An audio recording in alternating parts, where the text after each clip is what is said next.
Hello everyone, आज आपण SY.BCom semester 3 corporate accounting या सब्जेक्टमधील unit number 4 liquidation of company illustration number 9 page number 4.40 पाहणार आहे। सर्वात प्रथम आपण क्वेश्चन रीड करून घेऊया।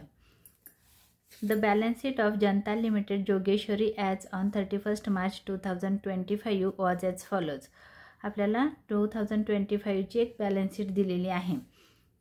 लायबिलिटी साइडला share capital 2000 8% preference shares of ₹100 each fully paid, म्हणजे इथं सांगितलेलं आहे 2000 नंबर ऑफ प्रेफरन्स शेअर्स आहेत, 8% रेट ऑफ इंटरेस्ट किंवा रेट ऑफ डिव्हिडंड आहे, एका शेअर्सची फेस व्हॅल्यू ₹100 आहे, कॅपिटल ₹2,00,000 आहे, 4000 equity shares of ₹100 each ₹80 paid up, म्हणजे 4000 हे number of equity share holder आहेत, ₹100 ही त्यांची फेस व्हॅल्यू आहे आणि 4000 जणांनी कंपनीला ₹80 दिलेत, म्हणजे ते अजून ₹20 जर आपल्याला लायबिलिटी पेड करायला पैसे कमी पडले तर त्यांच्याकडून आपण ₹20 मागवू शकतो। 6000 equity shares of ₹100 each ₹70 paid up, 7000 number of equity share holder आहेत, 100 फेस व्हॅल्यू आहे, ₹70 पेड अप झालेत, म्हणजे 6000 शेअर होल्डरांनी ₹70 कंपनीला दिलेले आहेत, म्हणजे अजून ₹30 त्यांनी दिलेले नाहीत, कारण फेस व्हॅल्यू 100 आहे, 100 मायनस 70 म्हणजे ₹30 त्यांनी अजून दिले नाहीत। जर लायबिलिटी पेड करायला पैसे कमी पडले तर 6000 इक्विटी शेअर होल्डरांकडून तुम्ही ₹30 मागवू शकता। आणि जर समजा देणं असेल तर मग त्याची जर इक्विटी शेअर होल्डरांना पैसे मिळणार असेल तर सर्वात प्रथम ह्यांना ₹10 पहिले मिळतील आणि ह्यांना नंतर राहिलेली अमाऊंट दोघांमध्ये इक्वल वाटली जाईल। मी जेव्हा पेमेंट ऑर्डर येईल किंवा जेव्हा आपण पैसे देऊ तेव्हा मी तुम्हाला सांगेनच। 8% debentures 2 lakh, having a floating charges on all assets, debentures interest payable, interest पण पेएबल आहे, द्यायचं राहिलेलं आहे, मागील वर्षाचं interest 8000, सनरी creditors 3,20,000, goodwill, land and building, plant and machinery, furniture, office equipment, stock, debtors, bills receivable, cash in hand, इथपर्यंत तुमचे asset आहे। आणि प्रॉफिट अँड लॉस ही तुमची ॲसेट नाही, फिक्टिटियस ॲसेट आहे, म्हणून त्याला आपण क्रॉसची साईन करणार आहोत, तिचं पोस्टिंग कुठेही करायचं नाही। नंतर आपण काय केलं, ही थोडीशी बॅलन्स शीट रीड केली, नंतर थोडं बघू काय प्रिपेअर करायला सांगितलं आहे। तर prepare the liquidators final statement of account if the accounts were paid on 1 जुलै 2025, म्हणजे जे पेमेंट आपल्याला अमाऊंट पेड करायची होती तर the amount were paid on 1 जुलै 2025, देणं आहे ते त्यांनी 1 जुलै 2025ला पेड केलेलं आहे। तर ही डेट असते ती डिबेंचरसाठी असते, ही लक्षात ठेवा। तर ह्या तारखेला डिबेंचरवरचं इंटरेस्ट आपल्याला पेड करावं लागतं। तर आपल्या लक्षात आलं, आपल्याला स्टेटमेंट तयार करायचं आहे। मग स्टेटमेंट कसं तयार करायचं आहे, इथं बघा मी तयार केलं आहे, liquidators final statement of accounts of the winding up of Janata limited Jogeshwari in voluntary liquidation liquidated on 31 March 2025। तर हे तुम्हाला काय करायचं आहे, असं लिहून घ्यायचं आहे। त्याच्यानंतर रिसीट साईड आहे एस्टिमेटेड व्हॅल्यू, नंतर आहे व्हॅल्यू रिअलाइज्ड, की पेमेंट साईड आहे रुपीज अँड रुपीज। तर आपल्याला काय करायचं आहे, आपण ही पेमेंट ऑर्डर ऑलरेडी अगोदर लिहून घ्यायची आहे, की जी मी तुम्हाला याच्या पूर्वीच्या व्हिडिओमध्ये सांगितलेली आहे।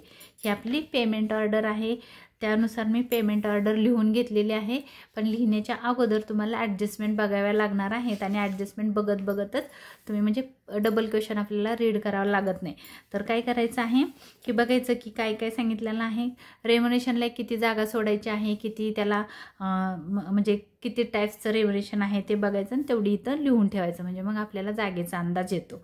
तर आपण इथं बघूया, the company went into voluntary liquidation as on that date, preference dividend was in arrears for last 3 years, 3 वर्षाचा डिव्हिडंड द्यायचा राहिला आहे, and as for the articles it was to be return before returning equity capital, equity share capital द्यायच्या अगोदर preference share होल्डरांना 3 वर्षाचा dividend द्या असं सांगितलं आहे। म्हणजे याचा अर्थ ह्या क्वेश्चनमध्ये आपली पेमेंट ऑर्डर झालेली आहे पूर्ण।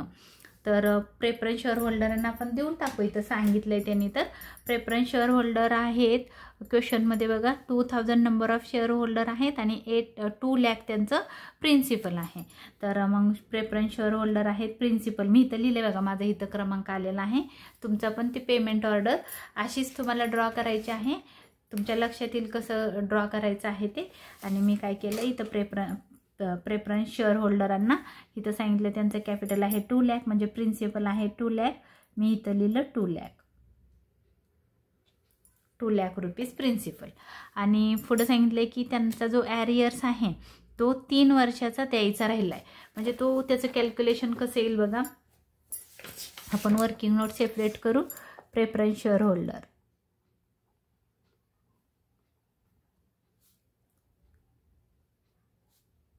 प्रेफरन्स शेअर्स कॅपिटल लिहिलं तरी चालेल, शेअर होल्डर लिहिलं तरी चालेल. 2 लाख रुपये त्यांचं कॅपिटल होतं.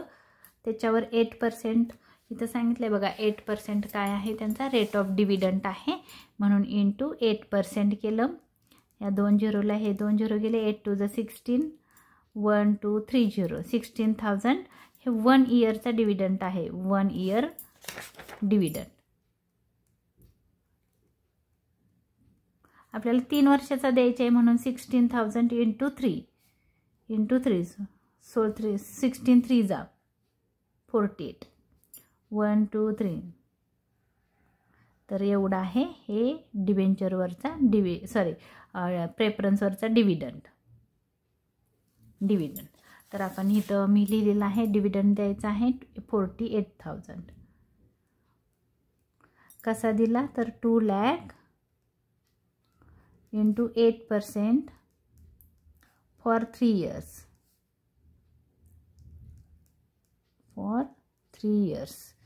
तर आपण एवढा डिव्हिडंड त्यांना फेड केला. म्हणजे टोटल किती तर हे 2 लाख रुपीज बघा. इथं आपण पेमेंट केलेलं आहे. 2 लाख रुपये प्रिन्सिपल आहे आणि 48,000 त्यांचं इंटरेस्ट आहे. टोटल अमाऊंट त्यांना आपण पेमेंट केली. इथं लिहूया प्रेफरन्स शेअर होल्डरांच्या इथं 2,48,000. 2 लाख प्रिन्सिपल आणि 48,000 डिव्हिडंड दोन्ही मिळून त्यांना किती दिलं प्रेफरन्स शेअर होल्डरांना 2,48,000. आपण क्वेश्चन रीड करतच देऊन टाकलं. त्याच्यानंतर आहे sundry creditors include a loan for 80,000 secured on the hypothecations of plant and machinery. म्हणजे एक सन्ड्री क्रेडिटर्स आहेत बघा. इथं दिसतंय तुम्हाला 3,20,000 हे सन्ड्री क्रेडिटर्स आहेत. आपण वर्किंग करूया.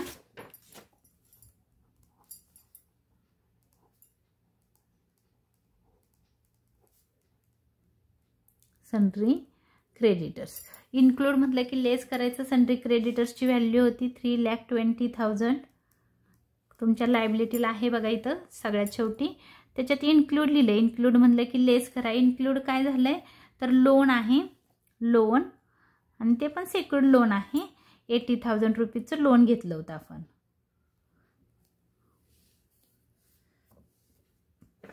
मग सन्ड्री क्रेडिटर्स बघा किती आहेत. लेस करतोय आपण. 8 आणि 4 12 2 2,40,000 हा बॅलन्स राहिला. परत त्यांनी सांगितलं अजून संपली नाही ॲडजस्टमेंट.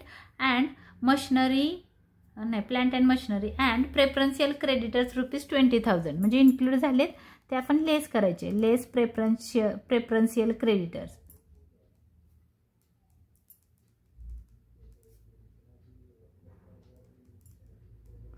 20,000 हे इन्क्लूड आहेत. म्हणजे यांचा समावेश याच्यामध्ये आहे. म्हणजे नेट राहिले किती 2,20,000 हे आहेत सन्ड्री क्रेडिटर्स. सन्ड्री क्रेडिटर्स आहे 2,20,000 हे लक्षात ठेवा. बघा हे समजलं का. आपल्या लायबिलिटीला इथं दिलेले आहेत क्रेडिटर्स 2,30,000 आणि त्याच्यामध्ये इन्क्लूड आहेत लोन 80,000 लोन मायनस केलं तर एवढे क्रेडिटर्स राहिले.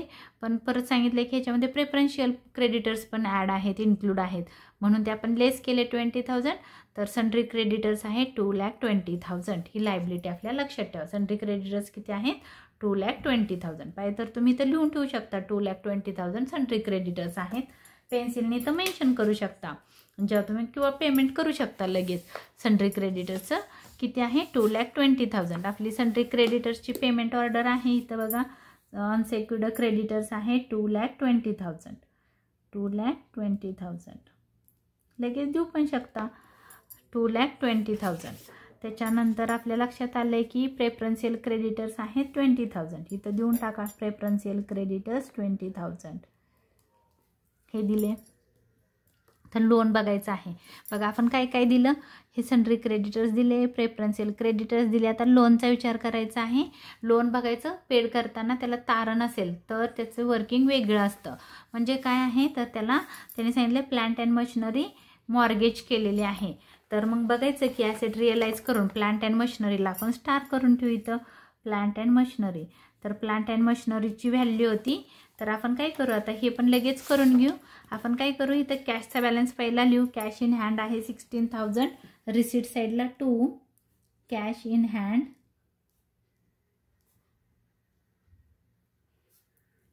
इस्टिमेटेड व्हॅल्यू होती 16,000. रिअलाइज्ड व्हॅल्यू पण आहे 16,000. त्याच्या खाली लिहायचं 2 ॲसेट रिअलाइज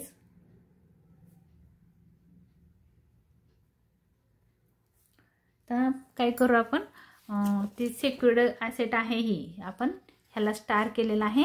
तर इथं बघा ॲसेट रिअलाइजमध्ये सांगितलं आहे प्लांट अँड मशिनरी सिक्युअर केलेली आहे म्हणून त्याला आपण ही सोडून सगळ्या ॲसेट रिअलाइज तुमच्या ॲसेट ह्याला रिसीट साईडला घ्यायचे आहेत. काय काय आहे बघा, लँड अँड बिल्डिंग. तर वळीनं नावं लिहिते मी पहिले, land and building. Land and building plant and machinery मी घेणार नाही कारण ती तारण आहे. त्याच्यानंतरचं नाव आहे land and building, plant and machinery, office equipment,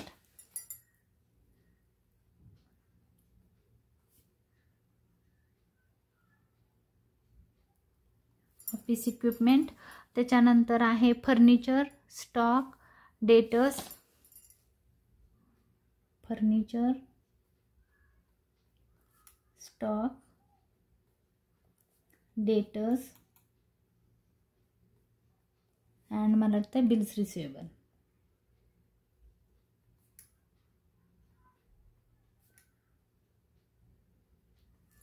आता त्याची इस्टिमेटेड व्हॅल्यू कुठून लिहायची आहे, इथून.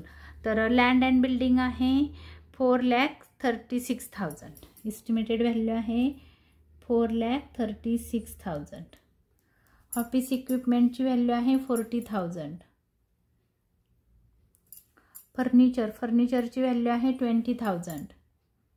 तुमच्या क्वेश्चनमध्ये बघायचं आहे बॅलन्स शीटला. त्याच्यानंतर स्टॉकची व्हॅल्यू बघा, स्टॉक आहे 1,98,000.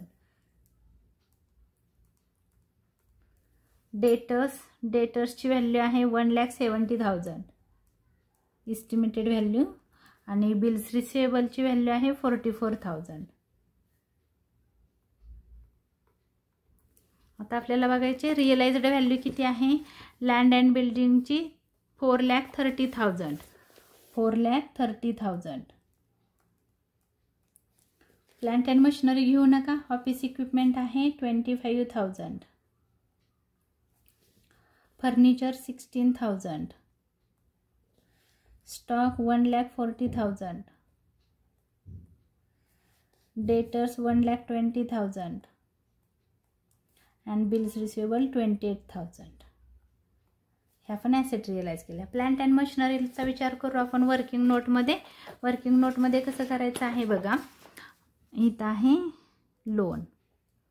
आपण लोन किती घेतलंय बघा, इथं 80,000 रुपये लोन टेकन. 80,000 रुपीज लोन घेतले आणि त्याला काय केले तुम्ही, मॉर्गेज केली मशिनरी.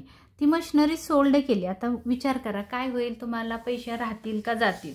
लोन घेतले 80,000 रुपये, मशिनरी सोल्ड केली, इथं लिहिते मशिनरी किंवा plant and machinery sold 1,00,000 rupees. बघा इथं लिहिलं रिअलाइज केली म्हणजे विकली. कितीला तर 1,00,000 रुपयाला. आणि लोन किती आहे तर लोन सांगितले त्यांनी 80,000. इथं बघा आहे 80,000. आपण मगाशी वर्किंग केलं की 80,000 रुपीज लोन पेड करायचं आहे. मग आपण लोन पेड करू शकतो का, करू शकतो. आपल्याकडे तेवढे पैसे आहेत. लेस लोन पेड. लोन पेड म्हणजे 20,000 रुपीज आपल्याकडं लोन पेड करून पैसे शिल्लक राहत आहेत, त्याला म्हणायचं सरप्लस. सरप्लस आला की तो तुमच्या रिसीट साईडला येतो. म्हणजे आपल्या कुठं येणार आहे, रिसीट साईडला तुम्ही लिहिणार आहात इथं surplus from securities. Surplus from securities. कुठली ॲसेट होती त्याचं नाव लिहायचं इथं, plant and machinery. Plant and machinery. त्याची एस्टिमेटेड व्हॅल्यू किती होती बुकमध्ये आहे बघा, plant and machinery 1,80,000. Estimated value आहे 1,80,000. आणि रिअलाइज्ड व्हॅल्यू आहे 1,00,000. ते आतल्या कॉलममध्ये टाकायची, त्याच्यातून लिहायचं लेस पेड लोन. पेड लोन 80,000, 80,000 रुपये लोन पेड केलं, म्हणजे राहिले 20,000 रुपये. 20,000 रुपीज सरप्लस आहे, म्हणजे तुम्हाला पैसे मिळाले म्हणून ते इथं येईल. तर समजतंय का बघा, हे करणं गरजेचं आहे. त्याच्यानंतर आपण ॲसेट रिअलाइज झाल्या, लोन पण पेड केलं. Legal charges on liquidation amount ₹2,000. तर इथं लिगल चार्जेस आहे 2,000, आपण इथं पे करू. त्यांची पेमेंट ऑर्डर लिहिलेली आहे आपण. Liquidation expenses 5,200. लिक्विडेशन एक्सपेन्सेस इथं आहे बघा 5,200. 5,200. त्याच्यानंतर लिहिले लिक्विडेटर्स रेव्हन्युएशन वॉज फिक्स्ड 2,000. क्वेश्चनमध्ये इथं रीड करायचं आहे, लिक्विडेटर्स रेव्हन्युएशन वॉज फिक्स्ड ॲट ₹2,000. तर मी इथं तयार करून घेतलेलं आहे. लिक्विडेटर्सचा रेव्हन्युएशन आहे फिक्स आहे 2,000. त्याच्यानंतर आहे 2,000 त्याचा फिक्स रेव्हन्युएशन आहे, plus 2% on asset sale of assets, 2% of sale of asset. तर सेल ऑफ ॲसेटची टोटल इथून करायची आहे, हे लक्षात ठेवा, नाहीतर चुकून तुम्ही ना ह्या साईडला करत बसाल दुसऱ्या कोणत्या तरी साईडनी, तर ते चुकीचं आहे. तर काय करायचं, नेहमी जेव्हा पण तुम्हाला रेव्हन्युएशन सांगतात ना ॲसेट रिअलाइजवर, तर तुम्ही इथून घ्यायचं आहे. बिल्डिंग आहे 4,30,000. 4,30,000. Plant and machinery plus 1,00,000. Plus office equipment आहे 25,000. प्लस फर्निचर आहे 16,000. प्लस स्टॉक आहे 1,40,000. प्लस डेटर्स आहेत 1,20,000. बिल्स रिसिवेबल आहे 28,000. तर आता ना अजून एक गोष्ट इथं बघा, खाली एक सांगितलंय, there were a typewriter which was completely return off. म्हणजे एक टायपरायटर होता आणि त्याची व्हॅल्यू 0 झालेली होती, तो विकला जाणार नव्हता. असा टायपरायटर होता की तो काय केला त्यांनी, completely return of from the books of accounts, but the liquidator sold it for ₹1,000. कुणी विकला, लिक्विडेटरने विकला. टायपरायटर इज अ ॲसेट आणि ॲसेट सोल्ड केली लिक्विडेटरने, म्हणजे त्याला कमिशन द्यावं लागणार आहे, म्हणजे रेव्हन्युएशन द्यावा लागणार आहे, म्हणून हे पण ₹1,000 ह्याच्यामध्ये ॲड करा. आणि पुढे सांगितलं which was not include in the office equipment, म्हणजे ह्या ऑफिस इक्विपमेंटमध्ये त्याला ॲड केलं नाही म्हणून आता आपण ॲड केलं. तर टोटल आहे 8,60,000 रुपये ॲसेट रिअलाइज होऊन आलेत पैसे. तर मी इथं लिहिलं आहे, त्यांनी सांगितलं 2% ऑन ॲसेट रिअलाइज. तर 8,60,000 इंटू 2%, 2% त्याला ह्याच्यावर काय करू आपण, रेव्हन्युएशन देऊ. तर अमाऊंट आहे 17,200. 17,200 हा झाला त्याचा ॲसेट रिअलाइजवरचा रेव्हन्युएशन. तर 1,000 घ्यायला विसरू नका. 1,000 कशाचे होते, टायपरायटर सोल्ड केला. कुणी केला, तर लिक्विडेटरनं केला. आणि टायपरायटर ही ॲसेट आहे, त्याला आपण ऑफिस इक्विपमेंट म्हणतो, आणि ते ऑफिस इक्विपमेंटमध्ये ॲड करायचं राहिलेलं होतं, म्हणून आपण ॲड करून घ्या, कारण त्यानं विकलं आहे म्हणून त्याला त्याच्यावर रेव्हन्युएशन द्यावं लागणार आहे. तर काळजीपूर्वक बघा, नाही तर इथं तुमचं चुकू शकतं. त्याच्यानंतर पुढं सांगितलेलं आहे त्याने 4% plus 4% on the amount distributed to unsecured creditors. Unsecured क्रेडिटर्सवाल्यांना पेड करताना तुम्हाला 4% काय करायचं आहे, रेम्युनेशन द्यायचं आहे अनसेक्युर्ड क्रेडिटर्सवर. तर आपण इथं वर्किंग नोट करताना अनसेक्युर्ड क्रेडिटर्स काढलेले आहेत, ते होते 2,20,000 वर आपल्याला 4% द्यायचं आहे. तर आपण इथं देऊन टाकू अनसेक्युर्ड क्रेडिटर्सवर. थांबा 1 मिनिट, नीट रीड करा काय सांगितलं बघा. Plus 4% on amount distributed to unsecured creditors. Unsecured क्रेडिटर्समध्ये 2 येतात, एक प्रेफरन्शियल क्रेडिटर्स पण येतात आणि हे अनसेक्युर्ड क्रेडिटर्स पण येतात. तर ह्या दोघांवर आपल्याला काय करायचं, रेव्हन्युएशन द्यायचं आहे. तर मी पहिला आहे 4% ऑन प्रेफरन्शियल क्रेडिटर्स, 20,000वर 4%, 20,000 इंटू 4%, 20,000 इंटू 4%,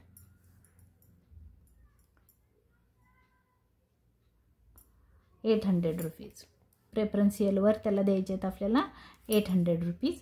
तसंच आपल्याला क्रेडिटर्स किती आहेत तर 2,20,000 इंटू 4%, 8,800. आपण इथं लिहू 2,20,000 इंटू 4%, अमाऊंट आली 8,800. आता आपण हे टोटल करूया. 8,800 हे खाली 2,000 रुपये आहेत, प्लस 800 आहे, प्लस 17,200. तर टोटल अमाऊंट आहे 28,800. लिक्विडेटर्स रेव्हेन्युएशन 28,800 हा आपण रेव्हेन्युएशन पेड केला. आता आपल्याला बघायचं आहे आपण काय पे करायचं राहिले. बघा आपण डिबेंचरवाल्यांना पेड करायचं राहिले. करू आपण. पुढं काय सांगितलंय का रीड करू. इथपर्यंत झालं. हे टायपरायटरचं पण झालं. म्हणजे जी ॲडिशनल इन्फॉर्मेशन होती ती कंप्लीट झालेली आहे. आता बघायचं आहे आपले लायबिलिटी साईड. लायबिलिटीला काय द्यायचं राहिलं आहे तर प्रेफरन्स शेअर होल्डरांना दिलं. तर ह्याला आपण इथं टिक करून घेऊया. हे पेड केलं. हे इक्विटी राहिलेत. सन्ड्री क्रेडिटर्स पेड केले. आता डिबेंचरवाल्यांना बघायचे 2 लाख रुपीज द्यायचे, त्याच्यावरचं इंटरेस्ट 8,000 द्यायचे. आपण देऊन टाकू. कुठं आहे इथं प्रिन्सिपल आहे त्याचं 2 लाख.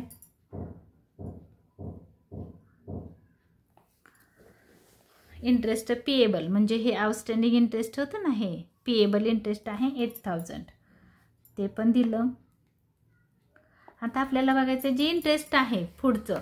अजून एक आहे त्यांनी सांगितलं की ऑल पेमेंट कधी केलेलं आहे तर 1 जुलै 2025ला. तर मग काय करायचं आपण इथं वर्किंग करताना बघायचं आहे किती महिने राहिले. आपण इथं लिहूया 4 interest on debenture, interest on debenture.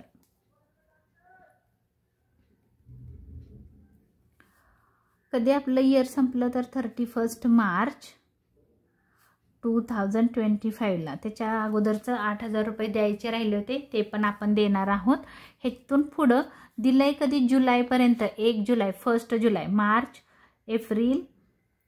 हा 31 मार्च पकडायचा नाही कारण इथं वर्ष आपलं संपलं आहे. म्हणजे 1 एप्रिल, 1 एप्रिल 2025, एप्रिल, मे, जून आणि 1 जुलै लिहिलं आहे.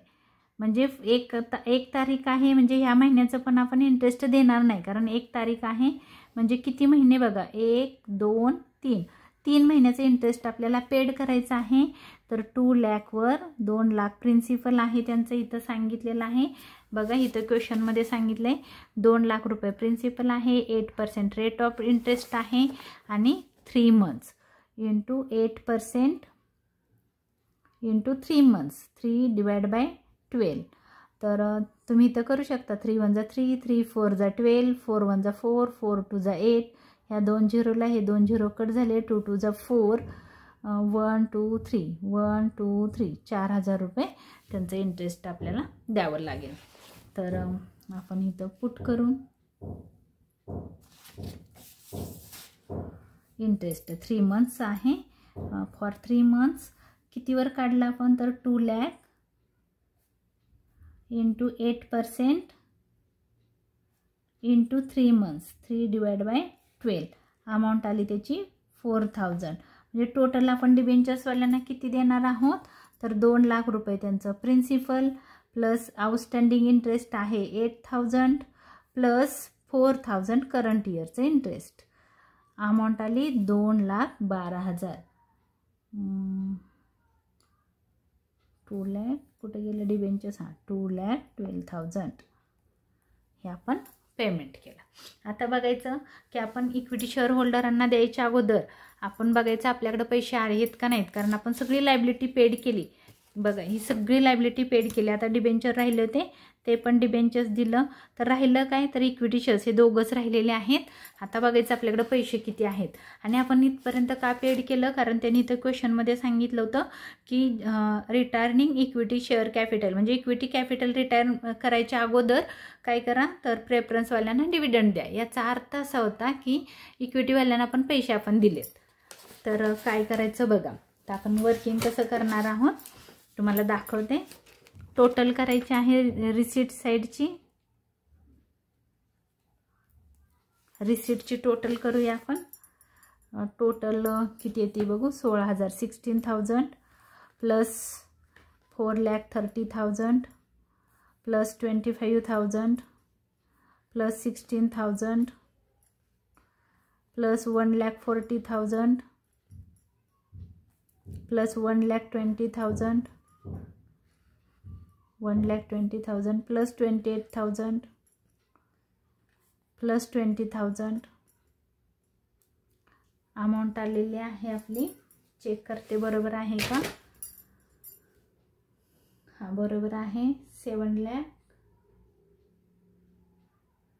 हां इथं एक आपली अमाऊंट राहिली. टायपरायटर पण त्यानं लिक्विडेटरनं हे केलेलं आहे, म्हणून मी इथं लिहिते, खाली लिहिते टायपरायटर.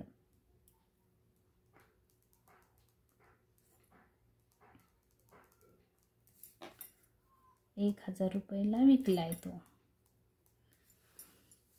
तर ह्याच्यात प्लस करू आपण 1,000, कारण पैसे मिळालेत आपल्याला 7,96,000 7,96,000. तर टायपरायटरची माझी अमाऊंट लिहायची राहिली होती, तर मी इथं लिहिली, कारण ते सगळ्या शेवट्या ॲडजस्टमेंटमध्ये होतं म्हणून. पण पैसे मिळालेत, ॲसेट विकली, टायपरायटर सोल्ड केला आहे, 1,000 मिळाले म्हणून मी इथं लिहिलं. तर इथं मी लिहिते टोटल आहे रिसीटची. रिसीट साईडची टोटल पेज कंटिन्यू केलेलं आहे 7,96,000 7,96,000 एवढीच आपल्याला पेमेंट पण एवढंच करायचं आहे 7,96,000.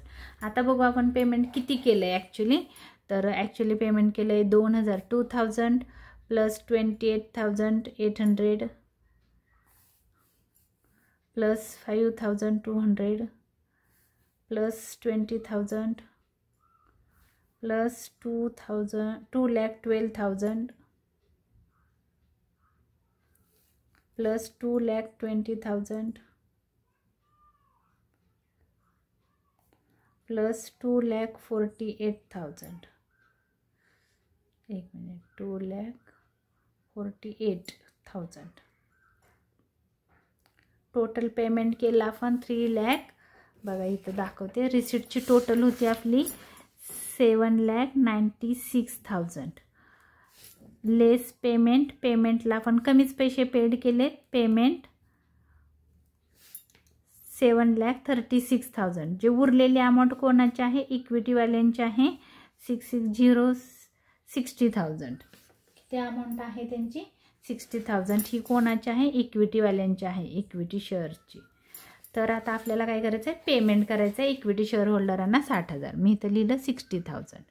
पण आपण एवढं लिहिलं, एवढं केलं तुम्ही तरी आन्सर बरोबर आहे. पण पुढं त्यांनी काय केलं ते पण मी तुम्हाला समजवते सोप्या भाषेमध्ये. तर त्यांनी काय केलं बघा. आता आपण क्वेश्चन नीट बघायचं आहे. क्वेश्चनमध्ये सांगितलं आहे की 4,000 इक्विटी, ज्यांनी जास्त पैसे दिलेत 4,000 जणांनी 80 रुपीज दिलेत आणि 6,000 जणांनी 70 रुपीज दिलेत. म्हणजे काय झालं, एक शेअर 100 रुपयाचा होता, ह्याने त्यातले 80 रुपये दिलेत. एक शेअर 100 रुपयाचा होता, त्याने त्यातले 70 रुपये दिलेत. तर काय झालं, एकाने 80 रुपये दिलेत, एकाने 70 रुपये दिलेत. फेस व्हॅल्यू सेमच होती. म्हणजे 80 रुपये एका शेअर होल्डराने दिले, एका शेअर होल्डराने 70 रुपये दिले. म्हणजे 10 रुपये हे किती जणांनी जास्त दिलेत ते बघायचं. 4,000 जणांनी 10 रुपये जास्त दिलेत. तर पहिले 10 रुपये आपण ज्यांनी जेवढे जास्त पैसे दिलेत तेवढ्या लोकांना पहिले द्यायचे. म्हणजे 4,000 जणांना आपण 10 रुपीज देऊ.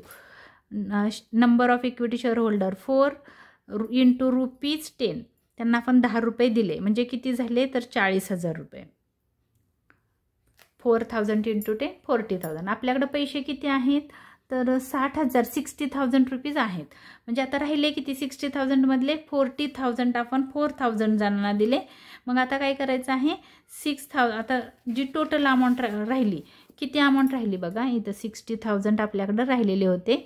त्यातले 40,000 आपण हे 4,000 वरच्या इक्विटी शेअर होल्डरांना दिले. म्हणजे बॅलन्स किती राहिला तर 20,000 रुपीजचा बॅलन्स राहिला. हा बॅलन्स सगळ्या शेअर होल्डरांना द्यायचा. म्हणजे किती आहे total number of equity shares total number of equity share holder किंवा इक्विटी शेअर्स कसे काढायचे तर पहिले होते नंबर ऑफ इक्विटी शेअर्स 4,000 आणि दुसरे आहेत 6,000. बघा इथं आहे बुकमध्ये. तर टोटल आहे 6×4 10 10,000 हे नंबर ऑफ शेअर होल्डर आहेत. मग काय करायचं त्यांना आपल्याला 20,000 रुपये वाटायचे. मग आपला फॉर्म्युला आहे per share is equal to amount divide by number of share. Amount आहे 20,000 वाटायचे आहेत किती जणांमध्ये 10,000 जणांमध्ये वाटायचे आहेत. म्हणजे 0,0,0,0 2 रुपये आले. एका शेअर होल्डरला 2 रुपये.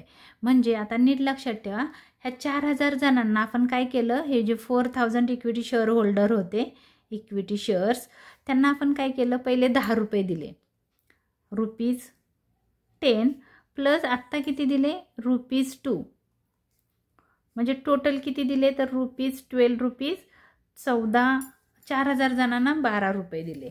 आणि हे जे 6,000 जण इक्विटी शेअर होल्डर आहेत इक्विटी शेअर होल्डर त्यांना काय केलं ₹2 पर शेअर 2 रुपये दिले त्यांना आपण. तर मग आता इथं आपण बघायचं 6,000 × 10 आणि 4,000 × 12. म्हणजे आपण लिहिताना इथं कसं लिहिणार आहोत ब्रॅकेटमध्ये 4,000 equity shares at ₹12 per share आणि 6,000 इक्विटी शेअर्स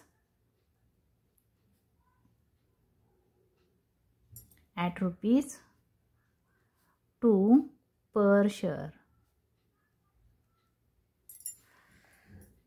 तर आता इथं कॅल्सीवर तुम्ही करू शकता 4,000 × 12 ह्यांना दिले आपण 4,000 जणांना 48,000 दिले आणि 6,000 जणांना किती दिले तर 6,000 × 2 12,000.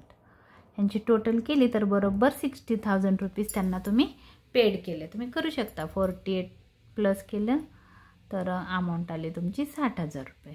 तर 60,000 जेवढा बॅलन्स शिल्लक राहिलेला होता तो आपण कोणाला दिला तर इक्विटी शेअर होल्डरांना दिला.